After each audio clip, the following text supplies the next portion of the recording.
తాకట్టులో ఉన్న బంగారాన్ని విడిపించి ఆ రోజు ఆన్లైన్ రేటుకే మేము కొంటాం. Sharma gold company.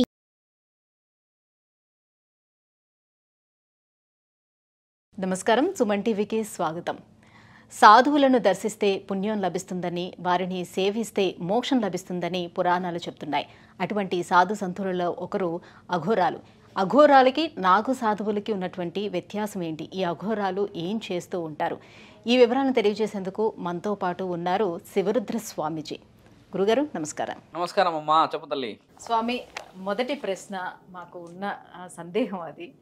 శివరుద్ర సాధువు అంటే ఎవరు? అఘోరానా, గురూజీనా? అసలు మీరు ఎప్పుడు ఈ రకంగా మారారు, ఎందుకు? చూడమ్మా, అఘోరా సాధువులు, నాగ సాధువులు, తర్వాత శివ సాధువులు భూమండలంలో ఇవే ఉన్నాయి. స్వాములు అనేవాళ్ళు లేరు ఒకప్పుడు, ఈ మధ్య వచ్చింది ప్రాచుర్యత. మేము సాధువులం. ఎలాంటి సాధువులం అంటమ్మా, కుటుంబాల గురించి పనిచేసే వ్యక్తులు, ముఖ్యంగా సౌభాగ్యవతుల గురించి చెప్పే విషయాలు. నా దగ్గరికి వచ్చే రోజు 60 నుంచి 150 మందిలో అమ్మ ఆడవాళ్ళే ఎక్కువ వస్తారు. ఒకటి భార్యాభర్తల విషయం మాట్లాడడానికి, రెండవది ఉద్యోగం, ఆరోగ్యం, సౌభాగ్యం గురించి. చాలా దగ్గరగా నేను ఇంటికి సంబంధించిన విషయాలు మానిటర్ చేస్తాను. మీరన్న ఈ మాటలో నేను ఒక శివ సాధువుని అంటే మేము ఇంటికి సంబంధించిన పనులలోనే నిమగ్నమే ఉంటాం. ఏ పూజ చేసినా, ఏ వివరణ ఇచ్చినా కూడా. అయితే మా ఈ యొక్క వివరణకి మేము రావడానికి గల ముఖ్యమైన కారణం ఏంటంటే అమ్మ, చిన్ననాటి నుంచి దైవం మీద భక్తి ఉన్నదని చాలామంది చెప్తారు. మీకు కూడా భక్తి ఉంది. కాకపోతే మమ్మల్ని ఎక్కువ శాతంగా ఆ దారికి మళ్లించిన సందర్భాలు ఎలా ఎక్కువ శాతంగా ఎలా ఉన్నదంటే అమ్మ, మాలలు వేసే కార్యక్రమాలు ఉండేవి. సంవత్సరానికి ఒకసారి వేస్తాం మనం. మండల దీక్ష అంటారు, అర్ధమండల దీక్ష కూడా ఉంటుంది. ఈ దీక్షా నియమాలు అనేటిది నేను ఎక్కువ శాతంగా పాటించేవాడిని. 13-12 ఏళ్ళు అవుతున్నప్పటి నుంచి గడిచిన దాంట్లో చూస్తూ వస్తే అమ్మ, ప్రతిసారి ఒక లక్ష్యం ఏంటంటే, నేను ఈ స్థితికే రావడానికి గల కారణం, ఒకసారి మాల వేసినప్పుడు ఒక పురాణాన్ని చదవడం అన్నమాట. భగవద్గీత చదువుకోవడం, లేదా శ్రీ పురాణాల్లో చూడమ్మ దేవి పురాణం రాసి ఉంది, ఈ అష్టాదశ శక్తి పీఠాలది. శివ పురాణం రాసి ఉంటుంది. శివ పురాణాన్ని నేను ఇప్పటికీ చాలాసార్లు చదివేశాను. అలా చదువుతూ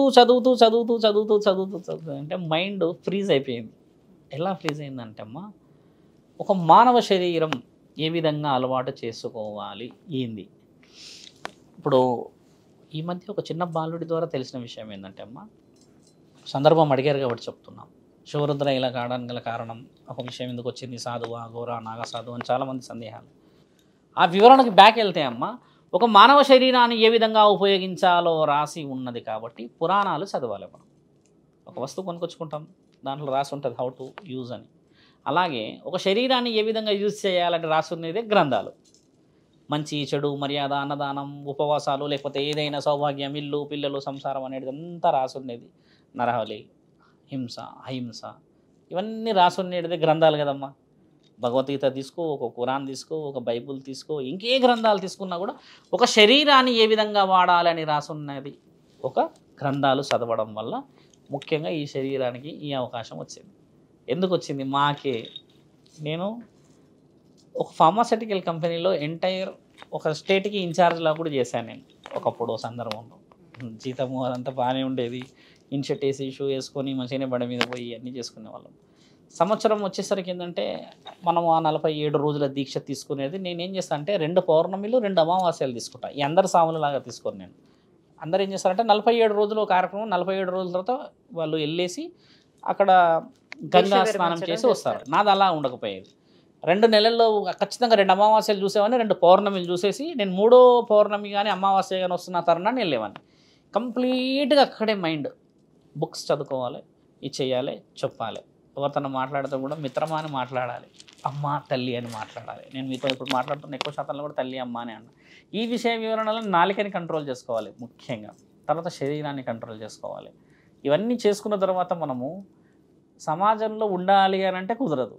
ఏదో విధంగా మనం పోతున్న దారిలో కూడా ఎవడో వచ్చేసి ఏదో చేస్తాడు. కాబట్టి గుడికి సంబంధించిన ప్రాంతాల్లో ఎక్కువ ఉండాలి. తీర్థ విహార యాత్రలకి తప్పితే మీరు అన్నట్టుగా ఇంక సైడ్ సీయింగ్కి ఇంతవరకు మేము వెళ్ళలేదు. గుడికే వెళ్తారు. ఇక్కడ వెళ్ళాలంటే 3 రోజులు వెళ్ళాలన్నా 30 రోజులు వెళ్ళాలన్నా గుడికే వెళ్ళడం. అలా వెళ్తూ వచ్చిన తరుణమే ఈ శరీరానికి ఒక దారి తీసిన తర్వాత అమ్మ జ్ఞానాన్ని సంపాదించుకోగలిగాను. ముఖ్యంగా చదివిన దాన్ని మీకు మీరు ఇందాక అడిగిన ప్రశ్నలలో అన్ని వివరణలు ఎందుకు చెప్పానంటే అమ్మా, నేను ఎన్నిసార్లు వాటిని పఠించి ఉండవచ్చు, ఎన్నిసార్లు నేను క్షుణ్ణంగా రుజువులు చేసుకుండవచ్చు. ఒక భగవద్గీత కానీ, ఒక పురాణం కానీ, ఏదైనా శివపురాణం. ఎందుకు శివపురాణం అనేది పురాణాలు చదవాలని ఆ ఇంట్రెస్ట్ ఎప్పటి నుంచి ప్రారంభం? ఇప్పుడు దీనికి కారణాలు ఉండవచ్చు, కారణ జన్మలే అనవచ్చు. ఇప్పుడు ఎన్నో ఉంటాయి. ఓ దత్తాత్రేయుడు ఉన్నాడు, శ్రీ శ్రీ శ్రీ జగద్గురు ఆదిశంకరాచార్యులు ఉన్నారు. ఇలా ఉన్నారంటే పరమాత్ముడి ఆజ్ఞలో ఆ టర్న్ అక్కడికి ఇచ్చాడేమో, మలిపాడేమో. ఇప్పుడు నా వల్ల చాలామంది చాలామంది వచ్చిన ప్రతి ఒక్కళ్ళు ఆనందంగానే ఉన్నారమ్మా. ఇప్పుడు కొంచెం బాడీ ఎమోషనల్ అయితే లేదు స్వామి, గురువుగారు ఇలా ఉంది అని చెప్పేవాళ్ళు, కొంచెం భయం తగ్గిందనే వాళ్ళు, పూజా నియమాల్లో ఉన్నా ఇలా చెప్పేవాళ్ళు ఉన్నారు. అంటే నా మాటలకి ఆ విలువ ఉందని అర్థం కదా అక్కడ. ఇప్పుడు ఒక మాట చెప్పినప్పుడు ఒక వ్యక్తి మారడమే మనం సాధించిన శక్తికి విలువ. అంటే మీరు మాటలతో మోటివేట్ చేస్తారా, లేకపోతే వాళ్ళకి సంబంధించిన మంత్రం, పూజలు చేస్తారా? యంత్రం, తంత్రం, మంత్రం. యంత్రం అనేది ఏంది, మంత్రం అనేది ఏంది, తంత్రం అనేది ఏంది? ఒక యంత్రంతో కట్టేది చేతిలో ఉంది కదా, దీంట్లో రుద్రాక్షలు ఉంటాయి, తాడు, నల్ల తాడు ఉంటుంది, దీంతో కట్టేది ఒక శక్తి అమ్మ. మంత్రంతోనే అని అంటే చూడండి మనం నోటితో చదివేది, ఇలా కొన్ని ఉంటాయి. ఇప్పుడు చూడండి, తంత్రం అంటే తనువు అంటే మనసుతో చేసేది. ఈ మూడు శక్తుల్ని నిక్షిప్తం చేసేది ఒక గ్రంథాలయం. అంటే ఇవన్నిటితోనే రాసే భక్తులు. ఇప్పుడు ఒక ఆయుధంతో చేసే పూజలు వేరు, ఒక నోటితో చేసే మంత్రాలు వేరు, మనసుతో చేసే మంత్రాలు వేరు. ఏవి చేయాలన్నా కూడా ఒక వ్యక్తి మన ముందు కూర్చోకపోతే చేయలేము. ఇదైతే ధర్మంలో మనం దైవ కార్యక్రమాలకు చేసేదే ముఖ్యమైనది. ఇప్పుడు ఈ శరీరాన్ని అవతల వ్యక్తి ఎందుకు వినాలి? నాలాగా ఇలాగే వేషధారణ వేసుకున్న వందల మంది ఉన్న వాళ్ళు వాళ్ళ మాట కూడా వినవచ్చు కదా. మన మాట ఎందుకు వినాలి, మనతోనే ఎందుకు చేయాలంటామో, వాళ్ళు మనతో ఒకసారి మాట్లాడిన తర్వాత ఫలితాన్ని, ప్రయోజనాత్మకమైన విషయాన్ని తెలుసుకున్న తర్వాతే మన దగ్గరికి మళ్ళీ వస్తారు కదా. రిపీటెడ్గా మన దగ్గరికి మనుషులు వస్తున్నారు అని అంటే మంచి జరుగుతున్నదని అర్థం. ఒకటి, నీ మాట బాగాలేనప్పుడు నీ శరీరంలో ఉన్న పుణ్యం ఎవరు చూస్తారమ్మా? నేను వచ్చి మీతో మాట్లాడినప్పుడు నీవు ఒక చిరునవ్వు నవ్వి ఎలా ఉన్నారు, తిన్నారా, చాలా రోజులైంది కలవగా అన్న ఒక మాట ముచ్చట మీరు మాట్లాడినప్పుడు మీరు ఎంత మంచి అలంకరణ చేసుకుంటే మీకు ఒక విలువని ఎలా ఇవ్వాలి? నేను మర్యాద లేకపోతే అయితే కూర్చోరు కదా. ఒక స్త్రీని స్త్రీలాగా, ఒక వచ్చిన వ్యక్తిని ఒక సమస్య పరిష్కారానికి ఇచ్చిన ఒక స్నేహితుడిలాగా స్వీకరించడం మొదట మాకు అలవాటు. ఆ తర్వాత మీరన్న ఈ యొక్క శివరుద్ర ఈ విధంగా కంప్లీట్గా మారడానికి గల ముఖ్యమైన కారణం ఒకటి సందర్భం, వచ్చిన సందర్భం ఏంటంటే అమ్మ, కుటుంబాలు చాలా చాలా చాలా చాలా చాలా చిన్న ఓపికలతో కోల్పోతున్నారు. మీరు అన్నారు కదా మాటలతో ఇలా చేస్తారు స్వామి అన్నారు కదా, మరి ఇన్ని మాటలు చెప్పేవాడే లేడు కదా. ఇంకో విషయం ఏంటంటే, నేను మాటలు తక్కువ చెప్తా, అవతల వ్యక్తి బాగా చెప్పినవి వింటాం. చెప్పుకుంటే వినేటోళ్ళు లేరమ్మా ఈ రోజుల్లో. బాగా గమనించండి, ఒంటరితనంగా ఎంతమంది ఆడవాళ్ళు, ఎంతమంది యువకులు ఎన్ని ఫీల్ అవుతున్నారు తెలుసా అమ్మ? They are near to the death లాగా వెళ్ళిపోయారు, వాళ్ళు సుసైడ్స్కి వెళ్తున్నారు. చెప్పేవాడు, బాధ చెప్పేవాడు వినేటోడు లేకపోతే మీకు ఇబ్బంది కదా. పోనీ ఆనందానైనా చెప్పుకునేటోడు కావాలి కదా. స్నేహితుడు లేడు, మంచోడు లేడు, నమ్మినవాడు వెన్నుపోట్లు పొడుస్తున్నాడు. మరి అవతల వ్యక్తి చెప్తూ ఉంటే వినేటప్పుడు ఆ స్వామి కరెక్ట్గా విని కరెక్ట్గా మార్గం ఇచ్చాడు అన్న మార్గమే శివరుద్ర సాధువు. ఈరోజు ఎడ్యుకేషన్ చేసాం, మేము డిగ్రీ చేశాను, పీజీ చేశాను, ఇవన్నీ చేశాను కాబట్టి గ్రంథాలన్నీ చదవగలుగుతున్నాం. ఓ కంపెనీలో జాబ్ చేసాం. ఇప్పుడు నేను కూడా కూటి కోసమే చదువుకున్నదా. నాకు పెళ్ళి అయింది, మొదటి పేరు నాది నరేష్, నగరకంటి నరేష్. విద్యాబుద్ధులు అన్నింటిలో సంపాదించిన తర్వాత శివరుద్ర అనేది నా బిరుదు. శివరుద్రాన్ని పెట్టుకున్న తర్వాత అన్ని కార్యక్రమాలు ఇక దైవానికి సంబంధించింది. చాలామంది ఫోన్ చేసినప్పుడు స్వామి ఇట్లా సమస్య ఉంది అంటే అమ్మ, ఒక వ్యక్తి 3 గంటలు ఫోన్లో మాట్లాడితే విన్నా, ఆవిడకి 3 గంటలు వినాల్సిన అవసరం లేదు, ఎక్కడో ఉంది. ఆ మాట అంతా విన్న తర్వాత ఆవిడ మళ్ళీ ఒక 1 నెల తర్వాత నన్ను వచ్చి కలిసింది. 3 గంటలు మీరు మాట్లాడిన తర్వాత కొంచెం బాధ తగ్గింది అని అంటారు. మరి ఇంట్లో భర్త ఉన్నాడు, పిల్లలు ఉన్నారు, ఊర్లో మనుషులు అందరూ ఉన్నారు కదమ్మా. ఎవరికి చెప్పాలో వాళ్ళకి చెప్పగలుగుతాం, అందరికీ చెప్పలేము. అది అయితే సాధు పొంగవులు అనేవాళ్ళు సమాజానికి ఏం దూరంగా ఉండరు, ఆలయాల్లో నివసిస్తూ ఉంటారు. సో మీరు అన్నట్టుగా అందరినీ మోటివేట్ చేస్తూ ఉంటారు, మంచి చెడు అన్నీ చెప్తూ ఉంటారు అన్ని పురాణాల నుంచి. మరి అఘోరాలంటే ఎవరు? వీళ్ళకి సాధువులకి ఉన్నటువంటి డిఫరెన్స్ ఏంటి? అఘోరాలంటే చూడమ్మా, ఒక సాధు లక్షణానికి మనం కొంచెం డీప్గా వెళ్ళాలి. కారణజన్ముడు దత్తాత్రేయుడు దగ్గరికి వెళ్దాం. దత్తాత్రేయుడు పేరు విన్నారుగా. అసలు దత్తాత్రేయుడు ఎవరు అనేది చాలామందికి తక్కువ శాతం తెలుసు. ఆయన గారు దత్తాత్రేయుడు వచ్చేసి గురుస్థానం, అఘోరాలకి, సాధువులకి, స్వాములకి, నాగసాధువులకి గురువు. ఆయన పెట్టిందే ఈ యొక్క నియమ నిబంధనలు. అఘోర, నాగసాధువు, స్వాములు, తర్వాత శివ సాధువులు. ఇంకేదైనా మాలలో వేసుకున్న వాళ్ళు భక్తిలో హనుమంతుడు తీసుకొనివ్వండి, అమ్మవారు తీసుకొనివ్వండి, ఎవరిదైనా ఈ తరుణాలు తెలుసుకోవాలి మైక్రో లెవెల్లో. మీరు అడిగిన ప్రశ్న నేను కొంచెం వివరించి చెప్పాల్సిన అవసరం ఉంది. ఓ రోజు ఒక క్షణం ఏమైందంటే అమ్మ, దత్తాత్రేయుడు పుట్టిన ఈ భూమండలంలో చూడండి, అలా మన దగ్గర కారణ జన్మలు పుట్టారు. అట్లా ఆయన గారు వెళ్తూ వెళ్తూ వెళ్తూ వెళ్తూ వెళ్తూ వెళ్తూ ఉన్న ఈ భూమండలంలో ఆయన అన్ని గుడిల్లోకి వెళ్ళి ఊరు సమాచారాలు తెలుసుకునేవాడు. దత్తాత్రేయుడు చరిత్రలో రాసింది ఇది. మళ్ళీ అలా తెలుసుకుంటున్న దగ్గరమ్మ గుడిల పైన ధ్వంసం ఎట్లా అంటే దాడిలు ఎక్కువ జరిగేటి. ఇంత దాడి జరుగుతూ వస్తూ వస్తూ వస్తూ వస్తూ ఏం దోచుకెళ్తున్నారంటే అమ్మ, మన దగ్గర ఉన్న శివలింగాలు, తర్వాత శివలింగాల కింద ఉన్న వజ్రాలు వైడూర్యాలు, తర్వాత ఏదైనా కనబడిన వ్యక్తులు తీసుకునేవాళ్ళు. ఈ తరుణం చేసిన వాళ్ళంతా ఆఫ్ఘాన్ దేశస్తులమ్మ. ఆఫ్ఘనిస్తాన్ మనకు తెలిసిన వాళ్ళు దండయాత్రలు చేయడం మన మీద. వాళ్ళు ఊరికే దండయాత్ర చేయాలి, మన దగ్గర ఉన్న వస్తువులన్నీ తీసుకెళ్ళాలి, గుడులన్నీ ధ్వంసం చేయాలి. ఇలా చేస్తూ చేస్తూ చేస్తూ వస్తే ఎవరు కూడా అబ్జెక్షన్ చేయలేరు. ఎందుకంటే గుడిలే కదా, రాతితో కట్టినవి తీసుకెళ్తున్నారని. ఓ యుద్ధం ఎలా జరిగిందంటే ఆడపిల్లలని పైశాచికత్వంగా మన దేశంలోనే ఉండి అనుభవించారు. 6-7 రోజులు పైశాచికత్వంగా మళ్ళీ ధ్వంసం చేశారు మన గుడులని, అన్నీ దోచుకెళ్ళారు. కానీ గతంలోనే మనం మాట్లాడుకున్నట్టుగా మన దగ్గర విలువైనది ఏం చెప్పామమ్మా, మన సంస్కృతిలో అమాయకత్వం, ప్రేమ, ఆ సిగ్గు, ఆ బిడియం మన దగ్గరే ఉంది, స్త్రీ దగ్గర. దీన్ని దోచుకపోతే సర్వం పోయినట్టే. అవునా కదా తల్లి? స్త్రీకి అత్యంత ముఖ్యమైనది, ఒక విధంగా మాట్లాడితే ప్రాణం కంటే విలువైనది మానం. అలాంటి దాన్ని ఎవరో దేశస్తులు వచ్చి ఇబ్బంది పెడుతూ పోతున్న ఆ తరుణాన్ని దత్తాత్రేయుడు వర్లించలేకపోయాడు. ఇదేమి అరాచకం, నేను ఒక్కడనే ఉన్నా, అంతమందిని ఎలా ఎదుర్కోవాలి? 10,000 మంది దాడి గుర్రాల మీద వస్తున్నారు. వాళ్ళు ఎవరిని పడితే వాళ్ళని పైశాచికత్వంగా అనుభవించేసేస్తున్నారు. ఆడపిల్లల్ని కానీ గుడిలు కానీ ఏదైనా కూడా వావే వరుస లేకుండా అన్న తరుణాన్ని ఒక ప్రకటన ఇచ్చాడు మహానీయుడు. అత్యంత వీరులు, బలమైన బలశాలులు, ఖండ కావురం ఉన్నవాళ్ళు, నేను చెప్పుతే వినే విద్యా అర్హతని నేర్చుకోవాలని అనుకున్న ఆసక్తి గల వాళ్ళు, పరమాత్ముణ్ణి చేరాలి అనుకునే వాళ్ళు నా దగ్గరికి వస్తే నేను విద్యాబుద్ధులని అందిస్తాను అని ప్రకటన ఇచ్చాడు. ఇదే మన ఈ భారతదేశంలో దత్తాత్రేయుడి యొక్క పుస్తకాల్లో రాసి ఉంది. అప్పుడు కొంతమంది వచ్చారమ్మా, 800-900 మంది వచ్చారు వీరులు. కొంతమంది ఉంటారు, మేము చేస్తాము, మాకు రక్షణ కావాలి, మేము కాపాడతాము, అందరికీ ఆ మనోభావాలు ఉంటాయి కదమ్మా. అలా వచ్చినప్పుడు దత్తాత్రేయుడు అందరు ఫిల్టర్ చేశాడు. అందరినీ 500 మందిని సెలెక్ట్ చేశాడమ్మా.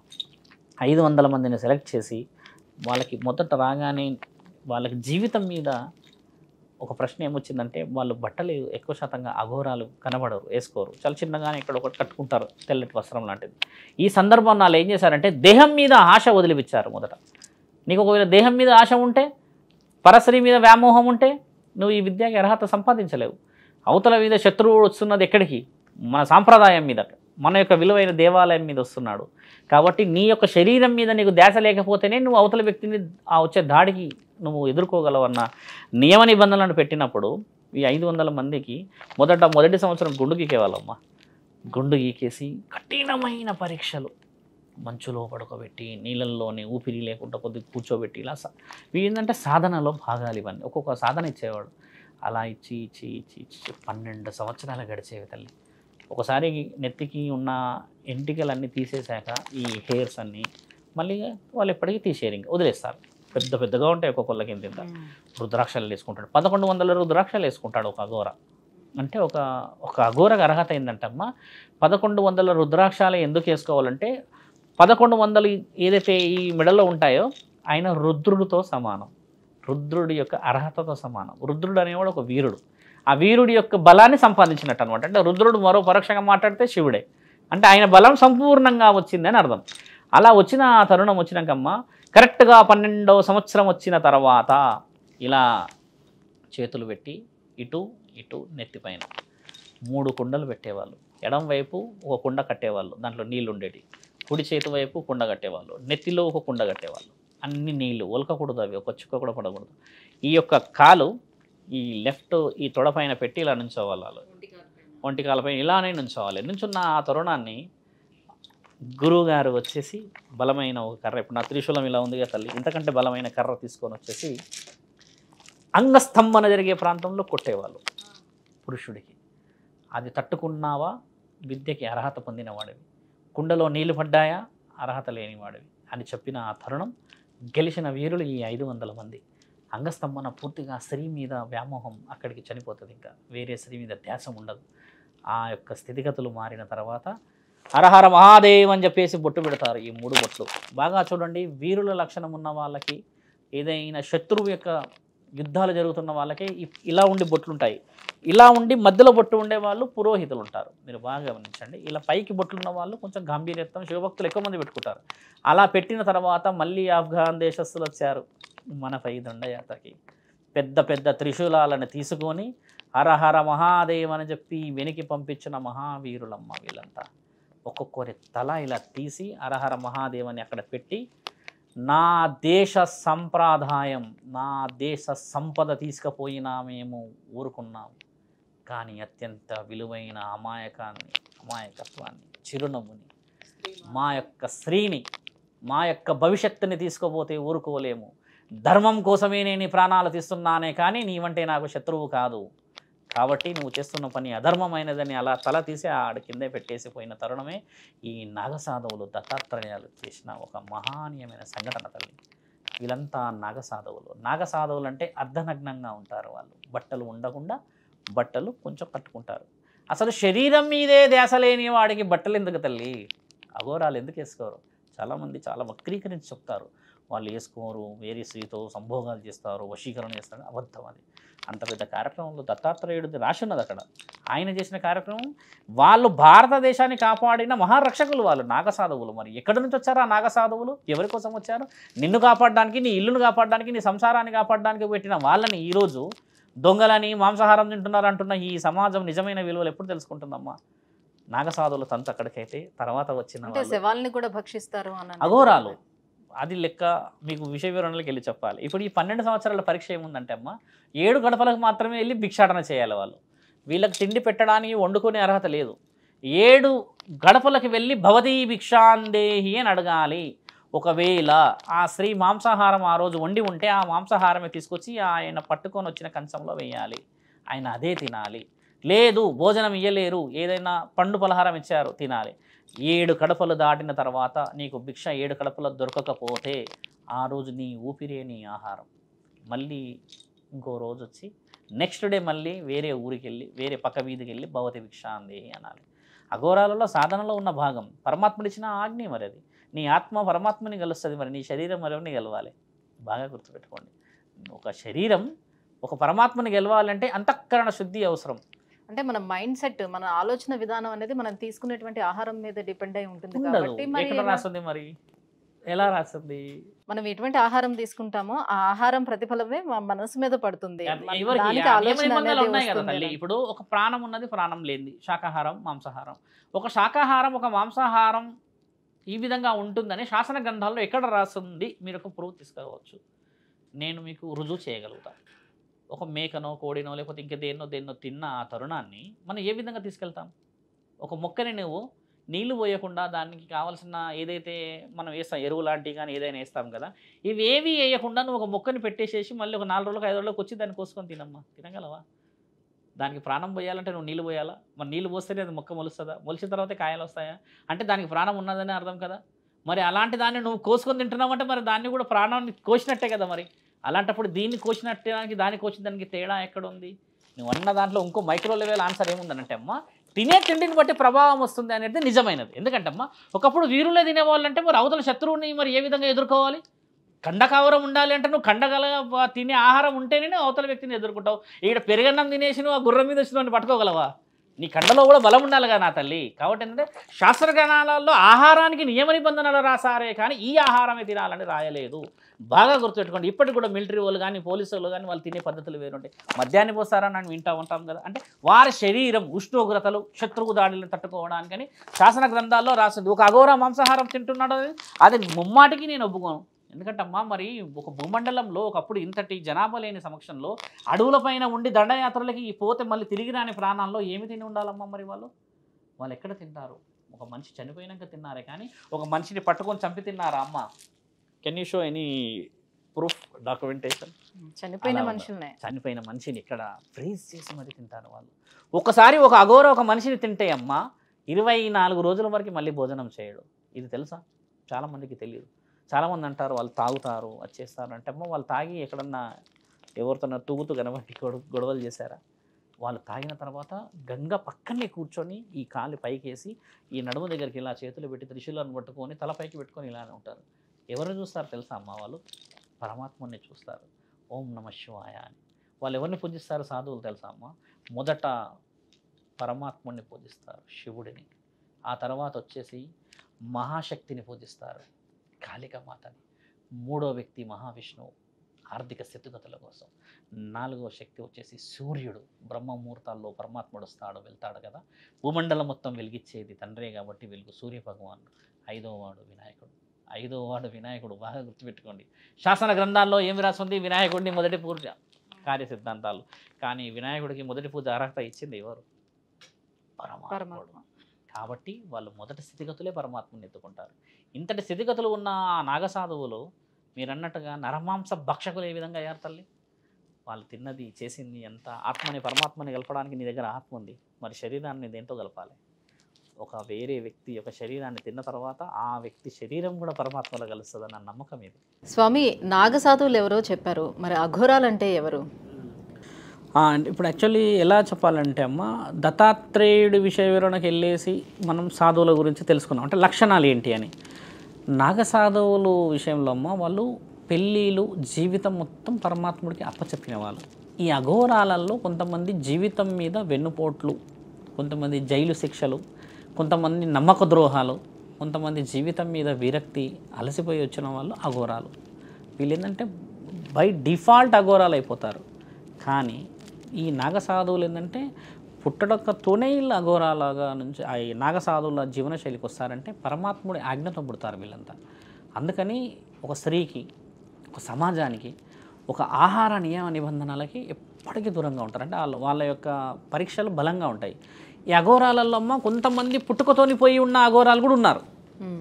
ఈ మధ్య కాలంలో గడుస్తున్న ఒక 100-150 సంవత్సరాల నుంచి చూసుకుంటామా, చాలామంది ఏంటంటే ఎన్నో విషయ వివరణలో చాలా మోసాలు జరిగి వచ్చిన వాళ్ళు అఘోర విద్య తీసేసుకొని అఘోరలాగే ఉండిపోయి కాశీలోనే ఉండడాలా, లేదంటే ఉత్తరాఖండ్లో కేదార్నాథాలు, ఈ జ్యోతిర్లింగాల దగ్గరలే కనబడతారు ఎక్కువ మంచు ప్రాంతాల్లో. ఈ అఘోరాలకి నాగసాధువులకు తేడా ఏంటంటమ్మా, వీళ్ళు నగ్నంగా ఉండి చేస్తున్న తరుణం పోయేది నాగసాధువులు. ఈ అఘోరాలు ఏంటంటమ్మా, ఒళ్ళంతా విభూది, గంధం లేదా ఇంకేదైనా వస్తువులు పెట్టుకొని, భార్యడ త్రిశూలాన్ని పెట్టుకొని, ఎంటికలు కూడా వీళ్ళు చుట్టేస్తారు.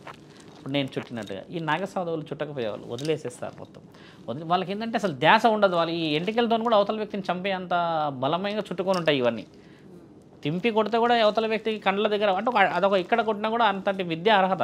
ఈ అఘోరాలు ఏంటంటే ఖచ్చితంగా కట్టుకొని ఇక్కడ నుంచి విభూతి రాసుకొని ఆ రుద్రాక్షలు, తర్వాత గంగా స్నానాలు ఇవన్నీ చేసేది ఏంటంటే విద్య నేర్చుకుంటూ అఘోరాలు అయిపోతారు. నాగసాధువులు ఏంటంటమ్మా, వాళ్ళు రావుడుతోనే విద్యకి అర్హత పొందే రక్తం ఉంటుంది వాళ్ళ దగ్గర. అంత శక్తి పరమాత్ముడి ఆజ్ఞ. మీరు ఒక ప్రశ్న అడిగారు కదా, ఎలా అవుతారో చేస్తారంటమ్మా, పరమాత్ముడి ఆజ్ఞ ఉన్నవాడే అక్కడ వరకు చేరగలుగుతారు, అందరూ చేరలేరు కదా. అఘోరాల గురించి తెలుసుకోవాల్సిన ముఖ్యమైన విషయం ఏంటంటమ్మా, వీళ్ళు నియమ నిబంధనలని, మద్యానికి సంబంధించిన విషయాలు కంట్రోల్ చేస్తూ విద్యను సంపాదిస్తారు. ఇప్పుడు మాంసాహారాన్ని మీరు అన్నట్టుగానే నాగసాధువులు తినే మాంసాహారం కానీ అఘోరాలు తినే మాంసాహారం ఏదైతే ఉంటుందమ్మా, భిక్షలో వచ్చినాయి ఇవన్నీ. పరమాత్ముడే వాళ్ళకి ఆజ్ఞ ఇచ్చాడు. ఇప్పుడు శివసాధువులు స్వాములు తినరు, వీళ్ళు మానేసి శాకాహారం, మీరు అన్నారు ఇందాక, ఎలా తింటే అలా ప్రవర్తనలో మార్పు వస్తుంది అనేది కొన్ని సందర్భాలను మనం ఆలోచించాల్సింది కూడా. ఎందుకంటే పెద్దవాళ్ళు నిర్ణయించిన నిర్ణయాలు. కానీ ఇప్పుడు ఈ అఘోరాలకి నాగసాధువులకమ్మా మరి బాడీ మీద, మైండ్ మీద కూడా కంట్రోల్ ఉంటుంది. 24 రోజులు ఆకలి కాదమ్మా. ఓసారి మాంసాహారాన్ని భుజిస్తే వాళ్ళకి 24 రోజులు, 24 గంటల్లో మనం 4 సార్లు తింటాం. అక్కడ 24 రోజులు ఆకలి కాదు. అందుకే ఎంత చలిలో ఉన్నా కూడా, ఎన్ని రోజులు తినకపోయినా కూడా ఉండగలుగుతారు వాళ్ళకి. వాళ్ళు మీరు అన్నట్టుగా పీలుస్తారు, ఏదన్నా పీల్చినప్పుడు వాళ్ళు అనేది కూడా ఓం నమ శివాయ అని మళ్ళీ 24 గంటల తర్వాత వస్తారు. మళ్ళీ ఆఫ్టర్ 1 డే మళ్ళీ అక్కడికి వచ్చి కూర్చున్నా అనుకుంటారు. అంటే అలా ఉండడం కోసమే ఇవన్నీ చేస్తూ ఉంటారు. అలా ఉండడానికి, పరమాత్ముని చేరడానికి అది ఆజ్ఞ. అంటే నిరంతరం గాంజాయి తాగి ఆ మత్తులో ఉండేటప్పుడు శివధ్యానంలో ఉన్నారని ఎలా? శివధ్యానంలో ఉన్నారు అనడానికి రుజువులు ఎందుకు లేవు? మరి వాళ్ళు శివధ్యానంలో మీరు అన్నట్టుగానే మద్యపానానికి సంబంధించిన ప్రాంతంలో కూర్చొని ఉంటే ఈయన మద్యపానం ఈ మందు తాగే ప్రాంతంలో ఉండనుకోవచ్చు. కాశీ లాంటి ఒక మహాక్షేత్రంలోనే కూర్చొని ఉన్నప్పుడు మరి గురువు నుంచి రాని విద్య అంటారా? మరి ఏ గురువులు ఏంది ఈయనే డైరెక్ట్ తాగుతున్నాడు అంటారా? అది పురాణాలలో శివుడే కూర్చొని తాగుతున్న చిత్రపటాలు ఆయన గురించే రాసిన ఎన్నో సందర్భాలు చూసాము. అంటే ఆజ్ఞలో లేనిది బలం కాదమ్మా, అక్కడ నుంచి తంతు నుంచి పాటించుకుంటూ వచ్చారు. వాళ్ళు చేసింది కూడా ఆయన ధ్యానంలో ఉంటాడంటే మరి 10 సార్లు నిన్ను చూస్తే ఒక స్త్రీ వస్తుంటే పోతుంటే గమనిస్తే ఆయన నటిస్తున్నాడు అనుకోవచ్చు. నేను గమనించాడు, పక్కన శవాలు కాలుతున్నా కళ్ళు తెరవరు వాళ్ళు, బయటికి కళ్ళు తెరవరు. వాళ్ళు నీళ్ళ పక్కనే కూర్చొని పరమాత్ముడు ఆజ్ఞలే ఉంటారు. ఎవరన్నా వచ్చి మాట్లాడినా చేసినా కూడా కోప్పడతాడు అఘోరా, తెలుసమ్మా ఎంత కోప్పడతారు తెలుసా? నిజమైన అఘోరాలు ఏమైనా డిస్టర్బ్ చేస్తే వాళ్ళకి ఎక్కడ లేని తీవ్రమైన కోపం వస్తుంది, వాళ్ళకి దీక్షకి భంగం అవుతుందని. అలా నిజంగా గెలిచిన తరుణాలు కాబట్టి అఘోరాలు నాగసాధువులు చరిత్రలో విలువలు సంపాదించారు కదమ్మా. ఇప్పుడు మీరు అన్నట్టుగా వాళ్ళకి ఆ విలువ లేకపోతే ఎవరో ఒకళ్ళు పట్టుకుంటుండే కదా వాళ్ళని, వీళ్ళు దొంగలని పట్టుకోలేకపోయారు కదా. ఎక్కడ ఉన్నాయి ఆ రుజువులు? మాంసాహారాన్ని ఇంతకుముందు కొంతమంది ఏమడిగారంటే పిక్కు తింటారంట అని అడిగారు. ఎక్కడ ఒక అఘోర పిక్కు తినే సందర్భమే లేదమ్మా. అదొక వివరణ, దైవప్రసాదము, దాన్ని ఒక లెక్క, ఒక పద్ధతి. వాళ్ళు మంచుకొండల్లో ఎక్కడో కూర్చొని ఉన్న ఆ తరుణాన్ని పిక్క తినాల్సిన అవసరం ఏముంది తల్లి? అదే అఘోర వచ్చి నీ ఇంటికి ఏదో బాగా చేస్తా అని ఏదో చెప్తా అని మూఢనమ్మకాన్ని క్రియేట్ చేసి డబ్బులు కూడా సంపాదించవచ్చు కదా.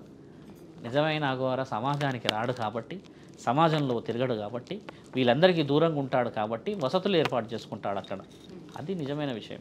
మరి నదులకి పుష్కరాలు వస్తూ ఉంటాయి, ప్రతి నదికి 12 సంవత్సరాలకు ఒకసారి పుష్కరం వస్తూ ఉంటుంది. అయితే వీళ్ళు కరెక్ట్గా కుంభమేళా టైంకి ఏ రకంగా వచ్చేస్తారు? వాళ్ళకి ఎలా తెలుస్తుంది అంత దూరంలో ఉన్నటువంటి ఆ నాగసాధువులకు కానీ అఘోరాలకు కానీ? చూడమ్మా, నీకు తెలిసి బ్లైండ్ మార్క్ ఉన్న ఫెస్టివల్స్ ఏమున్నాయి మన దగ్గర ఇండియాలో? సంక్రాంతి 14, 15, 16 అది జరగాల్సిందే. ఎవరు రాశారు మరి? అది ఎవరో గురువు ఎక్కడో ఏదో విషయ వివరణ ఆ మకర సంక్రాంతి అనేది సూర్యుడు సంక్రమిస్తున్న ఆ యొక్క తరుణం రాశాడు. దీపావళి ఖచ్చితంగా అమావాస్య రోజే వస్తుంది. ఈ పండుగలన్నీ ఎలా వచ్చాయనంటే ఒక గురువు రాసిన తరుణాలు ఈ విధంగా ఈ రోజే చేసుకోవాలి. ఒకప్పుడు ఇన్ని పండుగలు లేవమ్మా నా తల్లి, ఇక్కడ ఉన్న పండుగలే చాలా 2, 3. రాను రాను రాను రాను రాను మనము క్రియా ప్రక్రియలో ఇవన్నీ చేసుకొని వచ్చాం పండుగలన్నీ. ఇలాగే ఒక కుంభమేళకు సంబంధించి మహానీయులు, నాగసాధువులు, అఘోరాలు, శివసాధువులు ఎందుకు వస్తారు అంటే దత్తాత్రేయుడు రాశాడు ఈ తరుణాలన్నీ. అసలు మేళ అంటే ఏందమ్మా నీకు తెలిసి జ్ఞానం ప్రకారంగా? కుంభ అంటే ఏమిటి? ఎడ్యుకేషన్ చేశాం కాబట్టి గ్యాదరింగ్. కుంభ అంటే అదే కదా, కుంభాలుగా వస్తున్నారు అని అంటాం. యాక్చువల్లీ వస్తున్నామన్నారు, తింటున్నారు అంటాం మనం ఇక్కడ. కుంభాలు అంటే గ్యాదరింగ్, వాళ్ళందరూ గ్యాదర్ అయ్యేదాన్ని కుంభమేళ అంటారు. వాళ్ళు ఎక్కడి నుంచి గ్యాదర్ అవుతారంటే అమ్మ, ఒక గురువు దత్తాత్రేయుడు ఏమి ఇచ్చాడంటే దేశం నలుమూలలో ఇలా స్ప్రెడ్ అయ్యారు యుద్ధ సమయంలో. ఎక్కడి నుంచి ఏమైనా యుద్ధం కావచ్చు, ఎక్కడి నుంచి అయినా కావచ్చు అన్న ఆ తరుణాన్ని ఈ సమయానికి మీరు రావాల్సిందిగా మనవి అని రాసిపెట్టిన గ్రంథాలు ఉన్నాయి. దత్తాత్రేయుడు 146 సంవత్సరాలకు ఒకసారి జరిగేదే మహాకుంభమేళ. అంటే సూర్యుని యొక్క గమనాన్ని బట్టి వాళ్ళు గెస్ చేస్తారు. ఈ సంవత్సరానికి ఇక్కడికి రావాలి అని చెప్పేసి రాసింది ప్రతి గురువు ప్రతి శిష్యుడికి చెప్పే తరుణం అన్నమాట. అంటే వాళ్ళందరూ ఏం చేస్తారు? ఎక్కడ జరుగుతాయి ఈ కుంభమేళాలు? కాశీలో జరుగుతాయి, పెద్ద పెద్ద పుణ్యక్షేత్రాల దగ్గర జరుగుతుంటాయి. వీళ్ళందరూ అక్కడికి వస్తారు. వచ్చి ఏం చేస్తారు తెలుసా అమ్మ? వీళ్ళందరూ మీరు 10th క్లాస్ లేకపోతే ఇంటర్మీడియట్ అందరు గ్యాదర్ అవుతారా? అప్పుడు ఏం కలెక్షన్ చేస్తారమ్మా? వచ్చినప్పుడు నీవేం సాధించావు, ఎంత చదివావు, ఇప్పుడు ఏదన్నా ప్రభుత్వ ఉద్యోగమా, భార్యనా, పిల్లలా అంటావు కదా. ఈ గురువు స్థాయికి వీళ్ళందరూ చెప్పుకునేది అదే. ఎక్కడ వరకు మన యొక్క క్రియా ప్రక్రియలు జరిగాయి, మంచి చెడులు ఎక్కడ దాకా వచ్చాయి, ఏ కార్యక్రమాలకి మన యొక్క నియమ నిబంధనలని మన గురువుగారు ఇస్తున్నారు అని చెప్పడానికి జరిగే ఈ మేళానే మహాకుంభమేళ.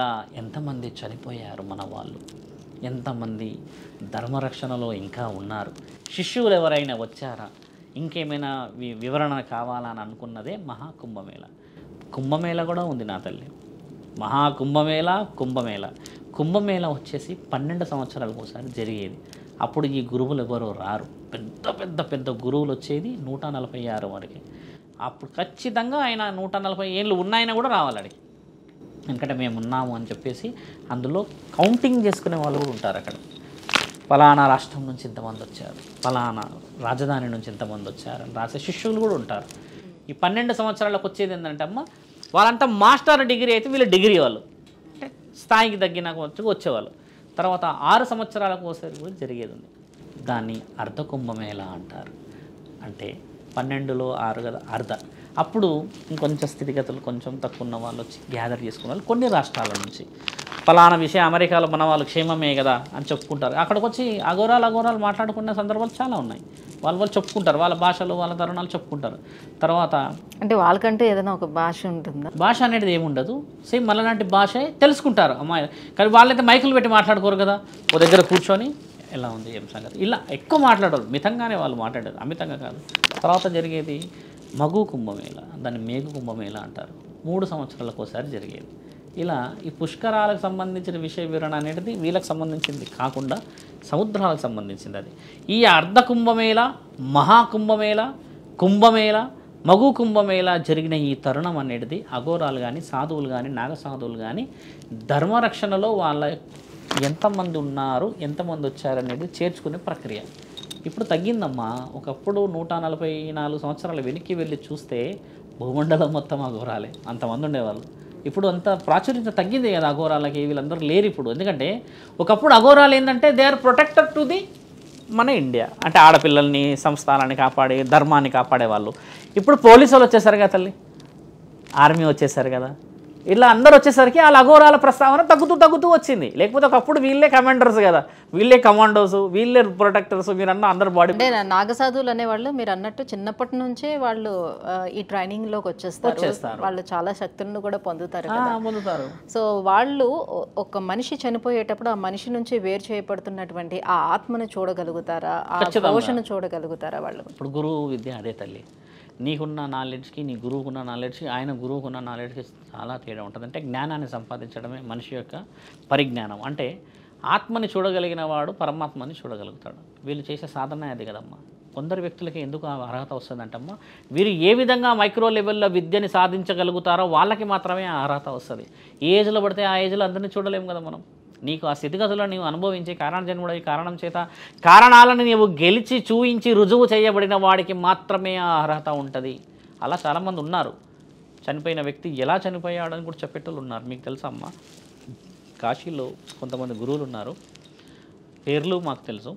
వాళ్ళు ఏం చేస్తారంటే, ఉదాహరణకి ఎవరైనా సూసైడ్ చేసుకొని వచ్చారనుకుందాం, ఇంకేదన్నా క్షణిక నిర్ణయాలు తీసుకొని చనిపోయి వచ్చారనుకుందాం, ఈ మధ్య వయసు ఉన్న వాళ్ళు ఇట్లా ఎడమ చేతు పట్టేసుకొని ఎలా చనిపోయాడో చెప్తారు. వాళ్ళు చనిపోయిన వాడిని పట్టుకొని చెప్పడం ఏంటి, ఒక మాట మీరు చెప్పడమో లేకపోతే ఎవరైనా చెప్తే చెప్పొచ్చు కదా. ఈ శరీరం ఎందుకు పోయిందో ఆ ఘోష, ఆ ఆత్మ వినిపిస్తుంది వీళ్ళకి.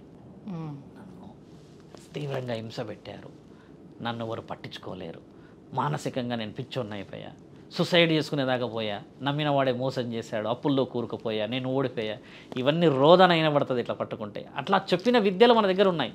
అంత జ్ఞానం లేనిది కాశీ క్షేత్రము కానీ అఘోరాలకు కానీ ఇప్పుడున్న సాధువులకు కానీ విలువ అయితే లేదు కదమ్మా. ఇవన్నీ ప్రూవ్ అండ్ డాక్యుమెంటేషన్, ఇవన్నీ రుజువులు చేయబడ్డాయి కాబట్టి ఈరోజు మీరు ఈ ప్రశ్నను అడగలుగుతున్నారు కదా, అవునా కదా.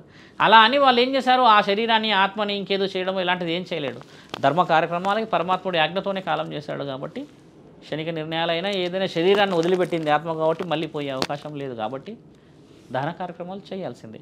కాకపోతే ఒక అఘోర కానీ ఒక సాధువు కానీ ఒక నాగసాధువు ఏం చేయగలుగుతాడంటే, మరో జన్మకి కావలసిన భిక్ష పరమాత్ముడి ద్వారా, అంటే పునర్జన్మకి అలా కాకుండా ఇలా అన్నా ఉండు అని చెప్పి ఆజ్ఞను తీసుకురాగలడు. దాన్నే కదా మనం పితృపూజలని, ఇంకేదైనా శాంతి పూజలని, కర్మ పూజలని చేసేటన్నీ. అందుకే ఎందుకు చేస్తాం ఇంత భార్యడు పెట్టేసి, బతుకున్నప్పుడు ఇంత నువ్వు పెట్టలేని వాడివి ఎందుకు చేస్తామంటే మరొకసారి అన్న పుట్టాలి. మనిషి యొక్క విలువైనది ఏంటంటే అమ్మ జ్ఞాపకం. ఆ జ్ఞాపకమే ఇన్ని పూజలు చేయిస్తుంది. మళ్ళీ మనిషి పుట్టాలనో, కొంతమందికి చనిపోయినాక తెలుస్తుంది విలువ, కొంతమంది ఉన్నప్పుడు తెలుసుకోలేరు, కొంతమంది ఉన్నప్పుడు తెలుసుకొని జాగ్రత్త పడతారు. అయితే వీళ్ళు ఆత్మలు చూడగలుగుతారు, ఆత్మలతో మాట్లాడగలుగుతారు కాబట్టి పరకాయ ప్రవేశం చేసేది కూడా వీళ్ళకి ఉంటుంది, ఆ శక్తి కూడా వీళ్ళకి. అవును, పరకాయ ప్రవేశం చేసే విద్య మన దాంట్లో శాస్త్ర గ్రంథాల్లో రుజువులు చేయబడ్డాయి. పరకాయ ప్రవేశం చేసేది జగద్గురు ఆదిశంకరాచార్యులు చేసినట్టుగా మీకు చిత్రాలే ఉన్నాయి. అలాంటిది మన దగ్గర లేకుండానే ఆయన ప్రూవ్ చేసబడ్డాడంటారా. ఒక రాజు శరీరంలోకి వెళ్ళి చూపించాడు అన్నాం కదమ్మా, ఇది సినిమా గురించి చెప్పట్లేను.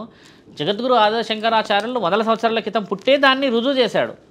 అలాగా ఎన్ని శాస్త్ర గ్రంథాల్లో రాసిందంటే అమ్మ పరకాయ ప్రవేశం గురించి. ఇప్పుడు ఈ ప్రపంచం గురించి మాట్లాడాలంటే బ్లాక్ మ్యాజిక్ కాలేజ్ ఉంది ఒకటి లండన్, ఒక కంప్లీట్ అక్కడ బ్లాక్ మ్యాజిక్ సంబంధించిందే చెప్తారు, మీరు గూగుల్లో కూడా కొట్టచ్చు.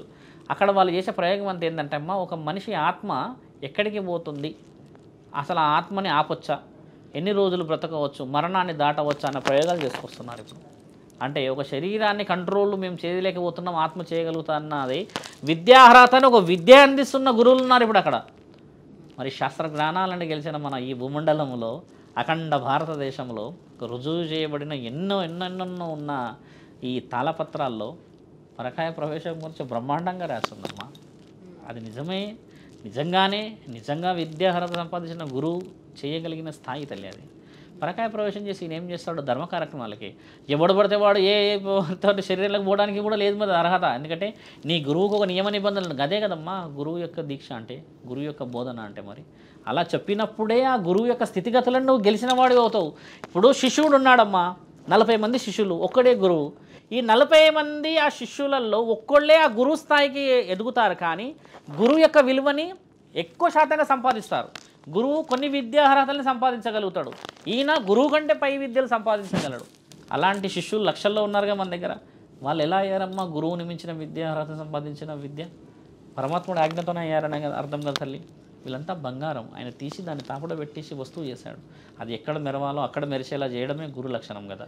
మీరు అంటారు పరకాయ ప్రవేశం ఎవడు పడితే వాళ్ళు చేసేయడానికి అర్హత రాదు. అది పరమాత్ముడు ఇచ్చిన ఆజ్ఞ, గ్రంథాల్లో రాసి ఉన్నది. మంచి కార్యక్రమానికి చెయ్యాలంటే పరమాత్ముడు ఇవ్వాలి. ఎందుకంటే అక్కడ ఆత్మ కూడా పరమాత్ముడు ఆజ్ఞతో పుట్టిందే. మరి ఇక్కడ నీ ఆత్మని ఏ ఆత్మల కంటే అందులోకి పడేసేస్తా, చేస్తా అంటే కుదరదు. ఎందుకంటే ఒక శరీరాన్ని రాయాలంటే బ్రహ్మ రాయాలంటే పరమాత్ముడు ఆజ్ఞ ఉండాలి. ఇంతమంది ఆజ్ఞలు ఉన్న ఒక శరీరంలోకి పరకాయ ప్రవేశం అనే విద్య నేర్చుకోగానే అందులోకి పోవునా తల్లి. అవతల వ్యక్తికి కూడా కులదైవం ఉంటుంది, అవతల వ్యక్తికి కూడా ఇలవెలుపులు ఉంటారు. వాళ్ళు అన్ని అనుమతులు తీసుకుంటానే. అంటే వీళ్ళకి వచ్చినటువంటి ఈ శక్తుల్ని వాళ్ళు ఒకవేళ మిస్యూజ్ చేసుకుంటే ఆ నాగసాధువుల్లోనే అతన్ని ఉంచుతారా? అలా ఉంచారు. ఇంకా కాలంకి వాళ్ళు అర్హత పొందని వాళ్ళు అయిపోతారు. వాళ్ళ గురువులు అలా పెట్టనివ్వరు వాళ్ళని, అక్కడికే వాళ్ళు క్లోజ్ అయిపోతుంది. ఇంకోటి విషయం అడిగిన ప్రశ్న చెప్పాలి. చాలామంది అమ్మ ఈ 12 సంవత్సరాల సాధన చేస్తారు కదమ్మా. నేను చెప్పాను వీళ్ళు సాధన చేసిన తర్వాతే ఒక విద్యను సంపాదిస్తారని. ఈ 12 సంవత్సరాల్లో పాస్ అయిన వాళ్ళందరూ గురుస్థాయిని చేరుతారు మంచి పనులకి. ఈ 12 సంవత్సరాల సాధనలో ఫెయిల్ అయిన వాళ్ళందరూ ఉన్న వాళ్ళు శక్తులు సంపాదించేదాంట్లో తిరుగుతారు. మీరన్నా ఈ ప్రయోగాలు చేయడానికి తిరుగుతారు. వాళ్ళు ఫెయిల్ అయిపోయారు కదా. ఇప్పుడు 12 సంవత్సరాల తర్వాత నీకు ఒక డిగ్రీ వస్తే అమ్మ నువ్వు మాస్టర్ డిగ్రీకి వెళ్తావు, తర్వాత కీ డిగ్రీ సంపాదించడానికి వెళ్తావు. అంటే నీకు అందులో ఒక్కొక్క స్టెప్ బై స్టెప్ పైకి వెళ్తూ ఉంటావు. అంటే ఇంకా డీప్గా పరమాత్ముడి గురించి తెలుసుకోవాలన్న ఆలోచనకి వెళ్తావు కదా. ఫెయిల్ అయిన వాళ్ళు ఏంటంటే అర్హత సంపాదించారు కాబట్టి ఉన్న పరీక్షలు ఇంకా బలంగా చేసుకుంటుంటారు. వాళ్ళు కొంతమంది తిరుగుతూ ఉంటారు, కొంతమంది మళ్ళీ 12 సంవత్సరాలకు వస్తూ ఉంటారు, మళ్ళీ కూర్చొని గురువు దగ్గర అర్హత సంపాదించాలనుకుంటారు. చూడమ్మా, సాధువుల లక్షణం, సాధువుల సాధన అంత సులభంగా రాదు. అది ఒక శక్తి నుంచి ఇంకో శక్తిని సంపాదించడం అనేది పరమాత్ముడికి తప్పితే మానవ శరీరానికి ఎప్పటికీ సాధ్యం కాదు. చేస్తామని చాలామంది ఉన్నారు, చేసి ఫెయిల్ అయిన వాళ్ళు ఎంతమంది ప్రాణాలు పోయిన వాళ్ళు ఉన్నారు ఇక్కడ. అలా ఎన్నో కార్యక్రమాలు. మీరు అడిగిన ధర్మ ప్రశ్నలు ఇవన్నీ మన దగ్గర ఉన్నాయి కూడా. స్వామి, కుంభమేళ అంటే ఏంటి, కుంభమేళకి ఎలా వస్తారు అఘోరాలు కానీ నాగస్వాములు కానీ ఎలా వస్తారు అనేది చెప్పారు. అదే పుష్కరాల గురించి కూడా అలానే తెలియజేస్తారు. పుష్కరాలు అనగానే గంగా స్నానాలు సహజంగా. మీకు తెలిసిన సరస్వతి, జమున, గంగా నదులు ఉన్నాయి. మీకు చిన్నప్పటి నుంచి చదువుకున్నారు కదమ్మా. మీరు ఎప్పుడైనా సరస్వతి నదిని చూసారా? లేదు కదా. సరస్వతి నది మన దగ్గర లేదు. శాసన గ్రంథాల్లో గంగా, యమున, సరస్వతి నదులు ఉన్నాయి కదా. సరస్వతి నది అనేది మన భూమండలంలో లేదు. ఎందుకంటాం సరస్వతి అని? సరస్వతి నది అనేటిదమ్మా ఎన్నో పురాణాలలో, గాథాల నుంచి అది రాను రాను రాను రాను సరస్వతి నది మొత్తం కూరుకుపోయింది. నీళ్లు లేవు. అతల వితల సుతల మహాతల తల తల రసాతల పాతాల గంగ కింద ఉంది ఇప్పుడు సరస్వతి మాత. అంటే ఈ భూమికి కిందున్న 7 లోకాల కింద ఉంది అమ్మ. లేదు, గంగా, యమున మాత్రమే ఉన్నారు ఇప్పుడు భూమండలం మీద. మీరు ఎవరైనా కాంట్రవర్సీకి ఇస్తే I can show you document. లేదు, సరస్వతి నది లేదు, భూమండలం మీద లేదు. కాకపోతే ఈ గంగా, జమున, గంగామాత మాత్రమే ఉండే మన భూమండలంలో. జమున మాతని తీసుకొచ్చి స్వర్గం నుంచి తీసుకొచ్చి దేవతలు స్థాపించారు ఇక్కడ. అంటే అమ్మని కొలువు తీసుకోమని చెప్పారు పరమాత్ముడి ఆజ్ఞలో. దేవుళ్ళ యొక్క నిర్ణయం ఇదంతా. అంటే ఇక్కడ గంగమాతనే మొదటి స్థానం, రెండో స్థానం వచ్చేసి జమున, తర్వాత సరస్వతి మాత లేనే లేదు. చాలామందికి ఏం తెలిసి ఎప్పటికీ నానుడి గంగా ఇలా వస్తుంది, ముగ్గురు కలిసి వచ్చారు. ఈ త్రివేణి సంగమం వీళ్ళు ఒకసారి ప్రయాణం చేసి కలిసిన ఆ తరుణంలో సరస్వతి నదిని కూడా దాటుకుంటూ వస్తారు. వీళ్ళు దాటుకుంటూ వచ్చినప్పుడు ఏంటంటే అవి పుణ్యక్షేత్రాల నుంచి వచ్చిన పుణ్యమైన జలాలు కాబట్టి స్నానాలు చేయాలి. ఎందుకు స్నానాలు చేయాలి? ఇప్పుడు గంగామాత వచ్చినప్పుడు ముగ్గురు కలిసి వచ్చిన తర్వాత స్నానం చేయాల్సిన అవసరం ఏముంది? 3 సంవత్సరాలకు ఒకసారి జరుగుతాయి మన దగ్గర, 12 సంవత్సరాలకు ఒకసారి కూడా జరుగుతాయి. ఇలా నదులన్నీ కలిసి వచ్చిన ఈ తరుణాన్ని మనము పుష్కరాలు అంటారు. మన దగ్గర కాళేశ్వరం దగ్గర జరుగుతారు. అక్కడ కూడా అది త్రివేణి సంగమమే. ఇక్కడ నుంచి నెక్స్ట్ వచ్చేది కూడా కాళేశ్వరమే, త్రివేణి సంగమం. ఆ తర్వాత గోదావరి వెళ్తుంది. ఇవి పుష్కరాల యొక్క అంతరార్థం తెలుసుకోవాల్సిన అవసరం చాలా ముఖ్యమైనది. ఎందుకంటమ్మా పవిత్రమైన ఈ జలాలు ప్రయాణం చేసి చేసి చేసి చేసి చేసి చేసి చేసి మన దగ్గరకు వస్తాయి. ఆ వచ్చి మళ్ళీ వాటి ప్రయాణానికి మళ్ళీ వెళ్ళిపోతాయి కదా. ఆ వచ్చినప్పుడు వాళ్ళు 12 రోజులు 10 రోజులు కొలువై ఉంటారు అక్కడ. ఆ కొలువై అంటే అందులో గంగలో ఉన్నప్పుడు వచ్చేసి స్నానాలు ఆచరించడం అనేది మళ్ళీ మనం పోయి ఆ నీళ్ళని అంత దూరం వెళ్ళి స్నానాలు చేయలేము కదా తల్లి. అందుకని ఒక దగ్గరికి ఒక నదీ ప్రాంతంలో కానీ ఒక సముద్ర ప్రాంతంలో కానీ కలుస్తున్న ఆ తరుణాన్ని ఈ యొక్క మీరు అంటున్న గంగా స్నానాలు, పుష్కరానికి ఒక్కసారి కానీ 3 సంవత్సరాలకు వచ్చే ఈ త్రివేణి సంగమం కానీ గోదావరి పుష్కరాలకు కానీ ఉన్న విలువ ఈ విధంగా వచ్చింది. పవిత్రమైన స్నానాల కోసమే వచ్చింది. కానీ అమ్మ వీటికి మనం పోయి కూడా తెచ్చుకోవచ్చు. అంత మనుషులకి అంత సమయము అంత దూరం పోయే ప్రయాణాలు లేవు ఇప్పుడు. ఇంకోటి ఏంటంటే మన దగ్గర ఉన్న 12 మొత్తం నదులు ఉన్నాయి. 12 నదుల్లో మీకు అన్ని పేర్లు తెలుసుకొని కూడా ఉండాలి. ఇప్పుడు చూడండి గోదావరి, కృష్ణ, ఇప్పుడు మనం ఈ విధంగా పోతే తుంగభద్ర వచ్చేసి మనకు కర్నూలు నుంచి తగులుతుంది. తర్వాత శ్రీకృష్ణ, ఇక్కడ కృష్ణ అంటేనేమో శ్రీశైలం, కాళేశ్వరం చూసి ఇట్లా ఇన్ని నదుల సముదాయం కూడా పవిత్రమైనవి. కానీ ఈ మూడింటికే ఎందుకు విలువ వచ్చిందంటే అమ్మ శాసన గ్రంథాల్లో పైన పరమాత్ముడి నుంచి వచ్చిన ఒక స్వర్గ జమున అంటే స్వర్గంలో ఉండే ఒక దేవత, ఆవిడని భూమి పైన నిక్షిప్తం చేశారు. చేసిన తర్వాత సరస్వతి మాతది అక్కడనే ఉండే, ఇప్పుడు లేదు, చదువులో వచ్చేసింది అమ్మ అంతేకాని నిజంగా సరస్వతి మాత పారతలేదు ఇప్పుడు నీళ్ళ ద్వారా. కాబట్టి మన దగ్గర ఏంటంటే తెలుసుకోవాల్సిన ఇంకో విషయం ఏంటంటమ్మా, గంగా స్నానం ఆచరించడం ఒకప్పుడు ఏమైందంటమ్మా శరీరాలకి ఉన్న పవిత్రతని ఇంకా పెంచుకోవడానికి. అది రాను రాను రాను ఈరోజు ఇంకా ఎక్కువ మహాకుంభమేళల్లో మీరు అన్నట్టు కుంభమేళకు దీనికి సంబంధం లేదు, కానీ ఈ అఘోరాలు వచ్చి అక్కడ స్నానాలు చేసి వెళ్తారట. చాలామంది వెళ్తారు. ఎందుకు చేసి వెళ్తారంటే అమ్మా వీళ్ళు ఎప్పుడు దేవుడి దగ్గరే ఉంటారు కదా. పవిత్రమైన మనుషులు మొదట స్నానం చేస్తే ఇంకా ఇది పవిత్రమవుతుందేమో అన్న ఒక నానుడి ఉంది మన దగ్గర. వాళ్ళే వచ్చి ఎందుకు చేయాలి, వాళ్ళ మనుషులు మేము మనుషులం కాదా, ఇలాంటి వ్యత్యాసం ఎక్కడ లేదు. వాళ్ళు ఎప్పుడు దేవుడి సన్నిధానంలో ఉంటారు, బయటికి ఎప్పుడు రారు, ఎన్నో సంవత్సరాలు కానీ కనబడరు. కాబట్టి మొదట విలువ ఇచ్చారు వాళ్ళకి. ఆ తర్వాత మనం స్నానాలను ఆచరిస్తామమ్మా. బాగా మీరు గమనించాల్సింది, గంగా యమున సరస్వతిలో సరస్వతి నది లేదు. ఇన్ని రోజులు సరస్వతి నది ఉందని అనుకున్నారు కదా, ఒకసారి మీరు సెర్చ్ చేసి గంగా యమున మాత్రమే ఉంది. గంగా యమున మాత్రమే ఉన్నది. ఇది చాలామంది రుజువు చేసి చూపించారు మన దగ్గర. నాకు తెలిసి మీరు అడిగిన ఫస్ట్ ప్రశ్న ఇది, చెప్పిన వ్యక్తిని కూడా నేనే కావచ్చు. అయితే గురుగారు, మన ఆత్మల గురించి ఇందాక మనం మాట్లాడుకున్నాం. ఈ రోజుల్లో ఎవరైనా సరే మనకి దెయ్యాలు ఆత్మలు ఉన్నాయంటే ఈ కలికాలంలో అవన్నీ ఎక్కడ ఉంటాయి, నమ్మొద్దు అని చెప్పని అంటూ ఉంటారు. నిజానికి మీరే ఎప్పుడైనా లైవ్గా అట్లా ఆత్మల్ని చూసారా? ఎందుకు ఆత్మలు అనుకుంటే దెయ్యాలని అంటారు, ఎందుకు ఇట్లా దెయ్యాలని వచ్చింది పేరు? ఆత్మ అనేది ఏంటంటమ్మా శరీరంలో ఉండేది. మీరు ఉదాహరణకి మీ ఆయన గారికి చాలా ఇష్టం అనుకోండి, మీరు ఆత్మ పవిత్రాత్మ. అదే మీరు మీ అత్తగారు కనిపించారనుకోండి దయ్యం. ఇష్టం అయిష్టం. ఇష్టమైన వ్యక్తులకి కనబడితే, ఇందాక ఒక అమ్మాయి గురించి చెప్పాను, చనిపోతే భర్త కనబడి ఇట్లా చేస్తున్నాడు అన్నాడు కదా, ఇష్టమైన వ్యక్తులకు కనబడితే ఆత్మ అమ్మ. వేరే వ్యక్తులకి అంటే మీ అత్త అని చెప్పినాను కాదు, తప్పు పట్టకూడదు. ఎవరైనా బయట వ్యక్తులకు కనబడితే భయం, ఆ భయమే దయ్యం. అయితే కనబడిందా అంటే ప్రతిరోజు కనబడుతున్నారు, ప్రతిరోజు తిరుగుతున్నారు. కానీ ఎలా కనబడతారు చనిపోయిన వ్యక్తి అని అంటే అమ్మ, ఒక వ్యక్తి కంట్రోల్ తప్పుతూ ఉంటాడు. ఉన్న దగ్గర ప్రశాంతత కోల్పోయి ఏదో తెలియని స్థితిగతులు, కళ్ళలా పైకి పెట్టి ఏదో ఆలోచిస్తున్నట్టు, లేదా మద్యానికి బానిసైపోతున్నట్టు, ఏదో తెలియని తీవ్రమైన ఒత్తిడి ఫీల్ అవుతున్నట్టు, ఇలా కొన్ని ఉంటాయి. ఈ సందర్భాలన్నీ హింట్. ఒక శరీరానికి ఎంత విలువ ఉంటుందంటే అమ్మ, ఈ శరీరంతోనే ఒక మనిషిని మాత్రమే చూడగలవు. విద్యార్హత సంపాదించిన గురువులు కొంతమంది నీ పై శక్తిని చూడగలరు. అంటే ఆత్మ కూడా ఒక శక్తే, ఇంకా శరీరాన్ని వదిలిపెట్టింది కదా అది. కాబట్టి ఒక ఆత్మ ఎందుకు మానవ శరీరాన్ని కనబడినప్పుడు ఇలా కదులుతూ కానీ ఎక్కడికి నడుస్తున్నట్టు గాల్లోనే పోతున్నట్టు కనబడుతుంది అంటే అమ్మ, చాలా చిన్న ప్రశ్న, చాలామందికి తెలియదు. భూమి నుంచి రుణం తీరిపోతుంది కాబట్టి నీకు భూమి మీద కాళ్ళు పెట్టే అర్హత ఉండదు. శరీరాన్ని కాల్చేశారు కదా, పూడ్చేశారు కదా, అందుకని గాలిలో కనబడుతుంది అది. ఆ గాలిలో కనబడే తరుణమే ఆత్మ.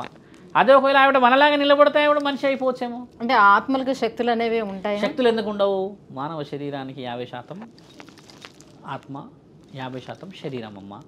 50% కాల్ చేస్తున్నారు, ఇంకో 50% కాల్చే అర్హత లేదు, పరమాత్ముడు కూడా లేదు. ఒకసారి ఆత్మకి ఏదైనా చేయగలిగే శక్తి ఎలా వస్తుందంటే అది రూపం లేనిది, ఒక నీళ్ళలాగా ఎందులో పోసినా పోగలదు, గాలి కాబట్టి. ఒక వస్తువులో అయినా కూర్చోగలదు, ఒక శరీరంలోకి అయినా పోగలదు. ఎక్కడి నుంచి పోతుందంటే జ్ఞానేంద్రియాల్లో మనకి దారి ఉంది కదా, చెవులు, ముక్కు, ఇవన్నీ నోరు, హోల్స్ ఉంటాయి. ఇప్పుడు మనకు రొమ్ముల దగ్గర కూడా హోల్ ఉంటుంది. ఇలా పోయే అవకాశాలు ఉంటాయి గాలి లోపలికి, కాబట్టి పోగలదు.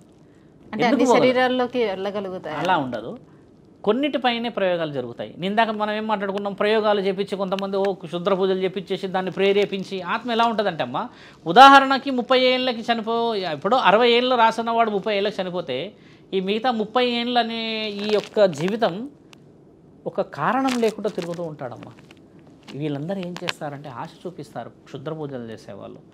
ఏమని? నిన్ను మీ వాళ్ళని బాగుపరుస్తామని, అలా చేస్తామని. వీళ్ళు విద్యార్హతలు సంపాదించిన వాళ్ళు కూడా ఉన్నారు, మన శాస్త్ర గ్రంథాల్లో రాసి ఉంది అవన్నీ. అలా చేసిన వాళ్ళకి ఇది ఆశ పడేసేసి వాళ్ళకి కావాల్సిన పనులు చేయించడానికి ముందుకు వెళ్తుందని కూడా రాసున్నారు. అలా ఉన్న ఆ తరుణాన్ని ఇప్పుడు సాధువులు కానీ, నాగసాధువులు కానీ, గురువులు కానీ, ఇంకేదన్నా యోగులు కానీ, మునులు కానీ చేసేది ఏంటంటమ్మా, దీన్ని ఈ యొక్క చనిపోయిన ఈ గాలిని శరీరం వదిలిపెట్టిన తర్వాత పరమాత్ముడి దగ్గరికి చేరాలి, మంచుకో చెడుకో. పరమాత్ముడు ఏం చేశాడో నియమ నిబంధనల కోసం అని చెప్పి నా దగ్గరికి రావాలంటే ఆయన ఏమి చేస్తాడో అన్న భయానికి పారిపోతున్నారని చెప్తూ ఉంటారు కదా. ఒక శరీరం వదిలిపెట్టినాక పూర్తి చేసిన తర్వాత నిన్ను నీ వాళ్ళందరూ తీసుకెళ్ళేసేసి వదిలిపెట్టాక నీ ఇంటికి చేరాలి అందరు కదా. ఈడ 6 అయిపోయిన తర్వాత ఆ ఆత్మ ఏదైతే ఉంటుందమ్మా, ఆ శ్మశానంలోకి వెళ్ళాక అందరూ వెళ్ళిపోతూ ఉంటారు వెంబడి. ఎందుకంటే మళ్ళీ 6 అయితే శ్మశానం చీకటి అయిపోతుంది. కానీ శివుడు మాత్రమే ఉంటాడు ఆడ ఆజ్ఞలో. శివుడిని చూసి కూడా భయపడుతున్న గాలి ఉన్నది, భయపడతారు, ఎందుకంటే కొత్తగా కనబడతాడు కదమ్మా. అప్పుడే శివుడు చెప్తాడు, నాయన మరి నేనే పుట్టించుకుంది నిన్ను, నేనే పరమాత్ముడిని అని చెప్తే నమ్మకుండా ఉన్న ఆ తరుణంలో పరమాత్ముడి కేశాలన్నీ వదిలిపెట్టి నాట్యం చేస్తాడు. ఇది కూడా రాస్తుంది. మనం ఒకరోజు ఈ టాపిక్ తీసుకుందాం, పెద్ద టాపిక్ ఇది. తండ్రి బాగా నాట్యం చేస్తూ ఉంటాడు, చేస్తే ఈయన ఎవరో విచిత్రంగా ఉండి ఆడుతున్నాడు అది ఇది అని చెప్పేసి వీళ్ళు నవ్వుతుంటే అప్పుడు నా పిల్లలు మీరు మళ్ళీ పుట్టించుకుంటాను అన్న ఆ తరుణం ఉంది. ఈ ఆత్మల బలం ఎలా వచ్చిందంటమ్మా, ఒక వ్యక్తికి తీరని కోరికలు కానీ, తీరని ఆలోచనలు కానీ తీరుస్తానని వేరే వాళ్ళు ఇచ్చిన హామీలకే వీళ్ళు లోన్ అవుతూ ఉంటారు. అంటే వాళ్ళకి అవకాశాలు ఇస్తే వాడు దాన్ని మార్చుకుంటూ ఉంటాడు. క్షుద్ర పూజలు అంటారు వీటిని. పవిత్రమైన వాడు చేయడు తల్లి ఇవన్నీ. పవిత్రమైన వాళ్ళు చేసేది ఒకటే ఒక పద్ధతి, ఏంది, మీరు ఈ విధంగా ఉన్నారు, ఈ విధంగా ఉండండి, గుడి దగ్గరికి వెళ్ళి ఇంకెక్కడ ఉంటే మీరు మళ్ళీ పుట్టవచ్చు, ఇదే వాళ్ళు చేసేది, అంతే కదమ్మా. క్షుద్ర పూజలు చేసే వాళ్ళకి ఆత్మలతో పని, దైవ పూజలు చేసే వాళ్ళకి కాదు. కాబట్టి అలాంటి వాళ్ళు నా దగ్గర చాలామంది వచ్చిన వాళ్ళని దైవానికి అప్పచెప్తున్నాం మేము, ఇప్పుడు మంచిగా ఉండాలి, బ్రతకాలి అని చెప్పి. నీ శరీరం నీ కంట్రోల్లో ఉండి దైవ చింతనలో ఉంటే ఏ దయ్యాలు ఏ భూతాలు ఎందుకు వస్తాయి తల్లి, అవునా కదా. నీవు వీకున్నప్పుడే వస్తాయి అవన్నీ. అది ధర్మ విషయాలు. స్వామీజీ, సాధువులకి అలాగే అఘోరాలకి నాగసాధువులకు ఉన్నటువంటి వ్యత్యాసం ఏంటి, వాడు ఏం చేస్తారు, వీళ్ళకి సంబంధించిన అనేక సందేహాలు నివృత్తి చేసినందుకు ధన్యవాదాలు. ధన్యవాదాలు నా తల్లి. సుమన్ టీవీలో మీ పర్సనల్ అండ్ బిజినెస్ ప్రమోషన్స్ కోసం కింది నెంబర్కి కాంటాక్ట్ చేయండి.